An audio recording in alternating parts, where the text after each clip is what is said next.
I'm Marisa Norcross. And I'm Dave Freund. So that must make this the next page. Marisa, how are you? I'm good. How are you? I am wonderful. Ooh. Well, I don't know if I'm wonderful. Somebody Wow. else would have to say I'm wonderful. I could say I'm terrific, but wonderful sounds like something someone else should say about you. You could say you're feeling wonderful. I'm feeling wonderful. You know, I'm on a streak here without being sick. So I'm drinking water. We talked about that last week. I'm knocking on wood for you. Have my water bottle. I'm taking my airborne gummies. They still won't sponsor us. That's because we don't have enough likes and comments on iTunes. And also, this was a new one, taking vitamin C tablets when I start to feel a little bit funky in my sinuses. Yeah, that's a good one. So my wife and I, we had the chance to go visit her dad in Florida. We stayed with some really good friends. We were unfortunately we flew down on Friday, came back on Monday, but it was wonderful. But one of our friends started getting a cold, and he literally had a timer set where every 20 minutes he took another vitamin C tablet. Yeah. And it was amazing. He went from not being able to pretty much get out of bed by the end of the day when we went back to their house. He was up and seemed to be doing quite well. So it must work. Must work. But this is not a pharmaceutical podcast. So last week we talked about just not feeling like it. And today we're going to talk about lids. Like, what's our lid?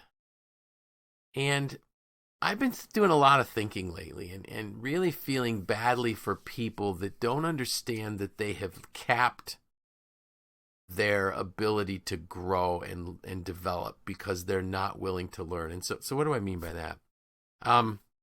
Marcus Buckingham said at our 2019 Live to Lead, he said, there's no such thing as high or low potential. And right away, everybody goes, he's got a fixed mindset. No, he said, each one of us has the opportunity to grow and develop in our own unique way. It's not potential. It's not something we carry around in a little jar that supercharges us at times. But all of us can grow. But the problem is, a lot of people don't. And they just seem to think that, okay, so my purpose in life was to, get my degree, get my journeyman's papers, whatever it is. And now I'm out in the real world of work and, got married, have some kids, have a house. I'm good. I'm all set now. This is where I'm supposed to be. And I'm saying no. Now, those physically, in terms of your environment, you might be right. That might be where you're supposed to be. But we always have to be growing and developing and changing. And the reason for that is that if we're a leader in an organization, our organization cannot grow beyond our level of expertise. That's law number 1 in the 21 irrefutable laws. It's the law of the lid. We become the limiting factor in our own lives. And there's so many people, Marisa, that want to blame other people. They want to say, well, my boss won't develop me. Or, I just didn't know the right person to get the job that I wanted. It's not what you know, it's who you know. And now John Maxwell has a great phrase. When people say it's not what you know, but who you know, he calls that who luck. He said, there is a little bit of who luck in life, but there's a lot more of I'm continually growing, continually developing, continually working on myself so that I can get better. So I started trying to figure out why wouldn't people grow? And so some people simply may not have a growth mindset, and that just proves that they have not listened to the Next Page podcast very long. Because if you're listening to us every week, it's pretty much all about growth mindset. But the other one is people think they're smart already. And they think they know more than other people. And sadly, the only way they're going to get a shift in their mindset is to find a way to get feedback from other people. So if you really want to achieve your highest potential, you have to be willing to stretch, and you have to be willing to get honest feedback from people. We talked a little bit about this before we started the recording, and I don't know how old the statistic was, but I did read a statistic that actually talked about a large percentage of people that don't read any books after they graduate from college. And I know you've said that, you're always reading books. And my mom is always reading books, and my wife is always reading books. But I can tell you that until I started becoming highly intentional about my growth, I mean, I read books, but it was rare. Mm-hmm. You know, I would say if I read a book a year, that was a lot. And now I go through one a month. Right. Right. Because you have to. Mm-hmm. You know, you can't give what you don't have. And if we're not developing, if we're not growing, we've got nothing to give. One of the notes that I made here is, how do you know what you don't know? Yeah. That's the toughest part, I think. Yeah. In like asking those difficult questions, doing Right. a 360 assessment, or just asking someone who knows you well for honest feedback. I think that's got to be the hardest part. Yeah, exactly. And, you know, we've talked about, you know, when I did my closest friend assessment and my wife had to, you know, share with me that I didn't value people enough and I didn't want to hear it. But that's what I didn't know, that I didn't know that type of thing. The 360 feedback assessments are great. I think the other thing is even if it isn't a full 360, just trying to listen more.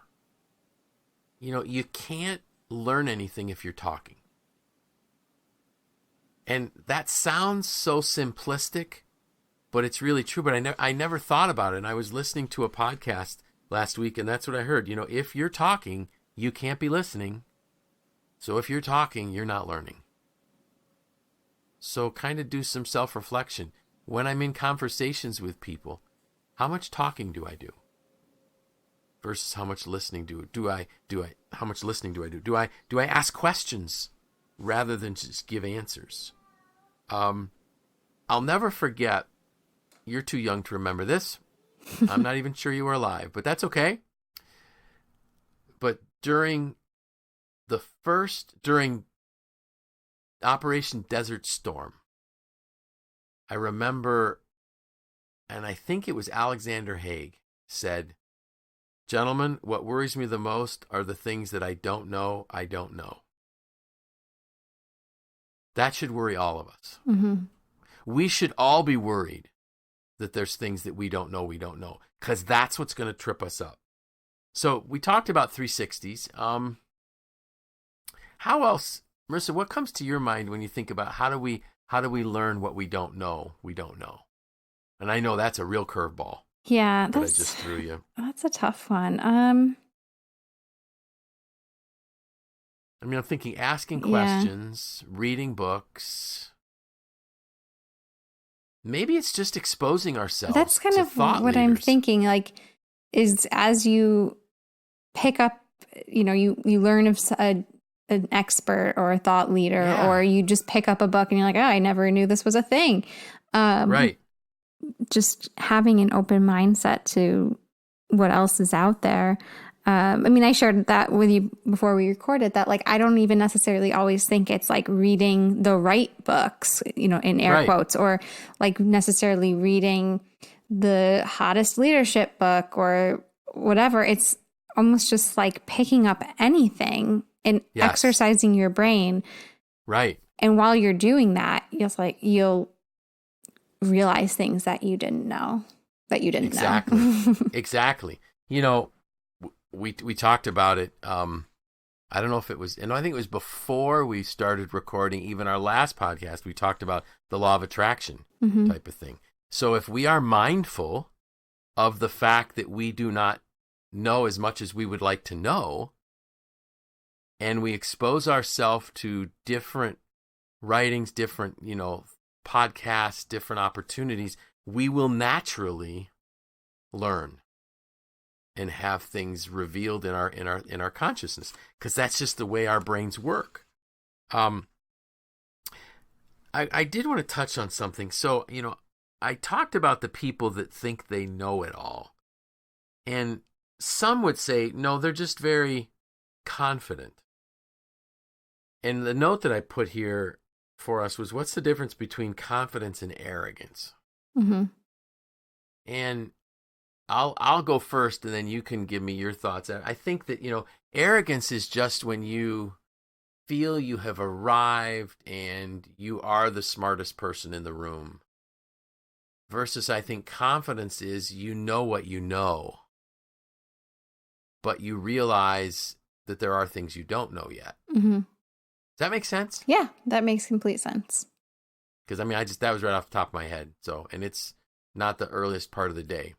Must be the water I'm drinking. Must be. It's hydrating me. But so arrogance is when we think we know it all and we don't need to learn anymore. And confidence is when we are fully aware of what we do know and we're sure of what we know, but we're open to the fact that there's still things we don't know. Nobody will follow an arrogant leader. I always think of like arrogance as like an external projection. Like, here's why you should care about me, or here's why I'm important, or here's why I'm an expert. Whereas like confidence is more an internal thing. Like, yes, I am confident. I know what I'm talking about. Like, I can give this presentation, or I can write this white paper, or I can, hold this meeting because I'm capable. Sure. And it's not about what other people think. It's about you. Whereas like arrogance is kind of the other way around. Yeah. Yeah. Arrogance is very self-focused. And again, it's really, it's how you, it's what you think you are regardless of what other people see almost as well. One thing that people need to realize is that you can be extremely technically competent and not have a clue about leadership. And I was this morning when I was driving to Auburn to have a meeting with one of our member companies, John has a brand new book, and it's called, I think it's called The Leader's Greatest Advantage. I have it upstairs. Why isn't this terrible? I can't even remember the name of the book. That's always my problem. Oh, well, you know what? I'm gonna find it while I'm talking here, because I can probably do both. Well, now I've just deceived myself, haven't I? That's arrogance, not confidence. It's The Leader's Greatest Return. I don't know what I said before, but Leader's Greatest Return. Anyways, the book was released yesterday, and I had pre-ordered it. And I also then this morning I got the audio version so that I could be listening to it when I'm driving. And this is what John said when he was 25. He's 72 now. When he was 25, he really decided that he wanted to become an expert on leadership. And then he was very highly intentional about it.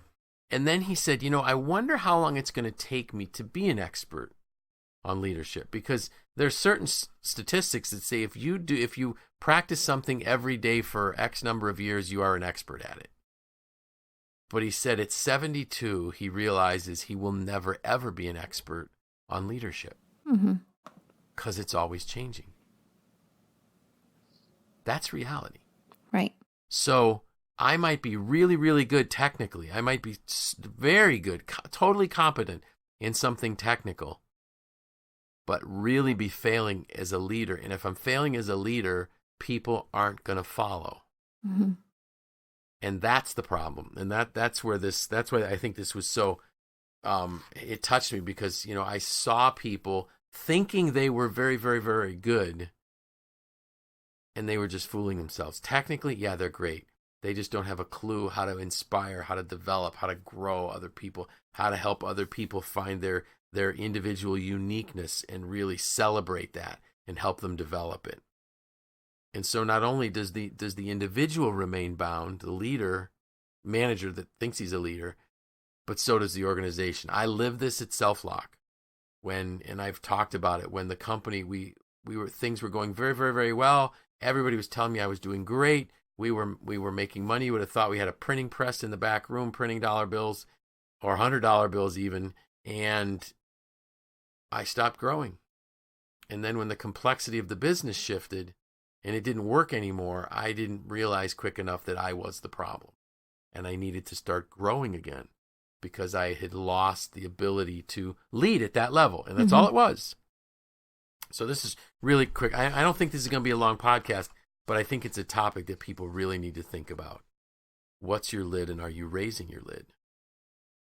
So can you think of a reason why people wouldn't want to raise their lid? Maybe because, if they just feel like that's not where their priority is. Okay. Yeah. I think that's what gets in the way of Sure. many people is it's just not a priority. That's why that's kind of the way life works. Like all the things that we don't do, they just aren't priorities. So I think it starts with a priority shift because Very we, good. invest our time along with our priorities. So it's you know what? That is a great example that I didn't catch. I wasn't thinking along those lines. It's like, when my son Jeremy said when he worked in the ICU and he would ask a patient, you have to go through the things, smoking. He says, smoke, used to. mm-hmm. Okay, great. How long ago did you quit? Yeah, yesterday. Mm-hmm. Yesterday when you were brought into the emergency room, in cardiac arrest. It only becomes a priority when it's a crisis. Right. And that was what it was for me. When it was, will this business survive? Yes or no? That's a crisis. Now I'm willing to look at it. So I think the priority piece is one. And I think what might drive our unwillingness to prioritize it is very probably the reality that we are successful. Mm-hmm. And when we're successful, why change it? That's why a lot of times people have heard me say success can be a killer because you don't think you need to grow. You don't think you need to change.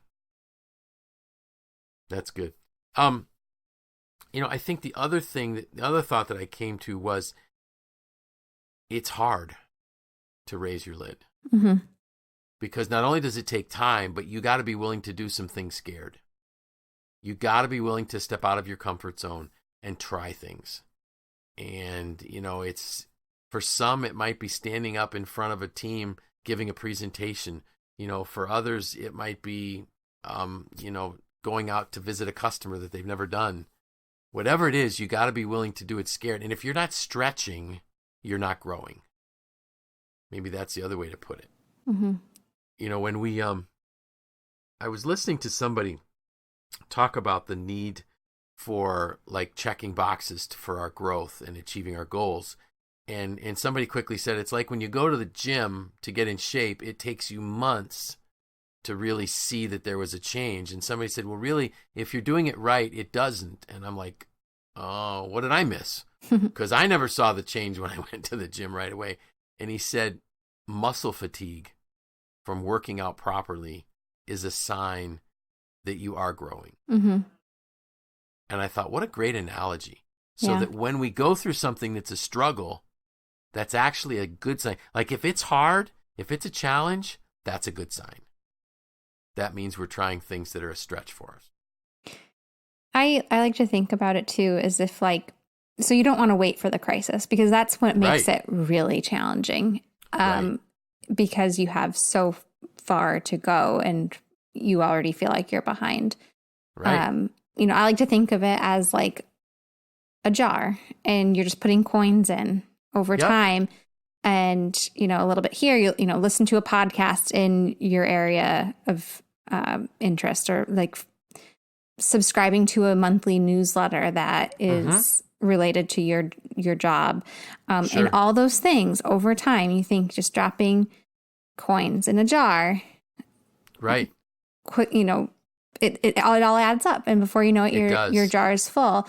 And it's not a crisis. And it was relatively painless and probably enjoyable. A podcast here, a book there, a newsletter, whatever. And then when those situations happen, when you need to act, you're prepared. You've been preparing for this all along. And so it's not so scary anymore. I love that. Because what you've done is you made growth part of a daily habit. It's like a maintenance plan instead of a complete overhaul. Sure. Pay me now or pay me later. Mm-hmm. In the teaching that I do on Making Today Matter, from John's great book, Today Matters, you're either preparing or repairing. Mm-hmm. So if we're going to prepare, it's a lot less expensive than repair. Yeah. So my hope is that this podcast just got us thinking. Where are we? Are we confident or are we arrogant? Are there things that we need to know and don't? Well, we better figure out who can help us see it. Because if not, you just limited yourself, and you've limited the people around you. You've limited your family. You've limited your organization. And what a waste of potential. Mm-hmm. Anything else you think we should add? No, I think we covered a lot. It's a good reminder for me too. Yeah, for all of us. It's Yeah. just that, when people say to me, so what do you write about? I write about what I'm thinking about. Yeah. And typically it's going to be something that's like a kick in the butt or a 2x4 across the face. Wake up, you better be careful with this. And so I'm hopeful that somebody would benefit from it. Mm-hmm. I have no idea what we're talking about next week. But that's okay. I'll get a whack upside the head in the next day or so, and it'll just come out. And then, we'll be able to share it with the folks when we get back together. Great. All right. So with that, I'm Dave Freund. I'm Marisa Norcross. And this was The Next Page.